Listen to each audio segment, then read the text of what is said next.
So much of the awakening process is really learning how to process our grief, feeling our feelings, processing our grief, what stage of grief are we in, and getting to that acceptance phase, which is freedom.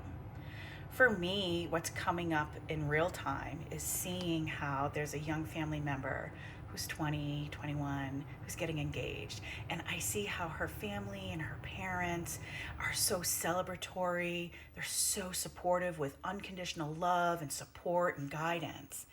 And what's coming up for me is that when I was in the same situation, I was 21 and getting married, my parents met me with, "You're dead to me." I got a written letter of how shitty I was as a daughter for choosing this, and disappointed. And then my other set of parents, because I had two parents and two step parents, my other set of parents kicking me out of the house. "You go live with your husband." Everybody's mad and has this reaction.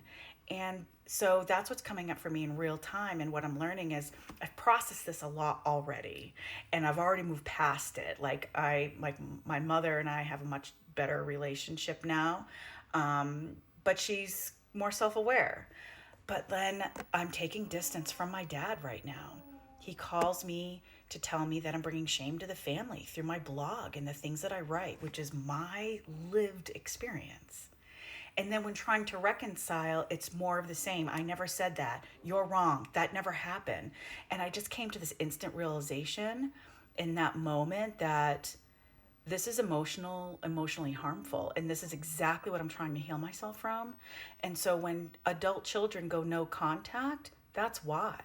It's not about the past, it's about how we're being treated in the present time. And so for everybody else that's going out there, these little things that come up, and it's like I can look at that time and be like, I can show up for myself now and my children today, my adult children, any way that I want. And it doesn't have to mimic the behavior, the shitty behavior of my own parents. And so that's what we're here healing, right? And so I'm feeling really proud of myself for taking the distance when I need to, so that I don't continue to put myself in emotional harm and gaslighting and manipulation. And I'm proud of myself for that. And I'm proud of myself for showing up for my kids differently. If they have a problem, I don't actually react. And I'm just like, how can I help support you? I love you. Let's get through this. How can I help you process this in your life today with my skills at that and my behavior? And it wasn't like that when they were little, but I can show up now.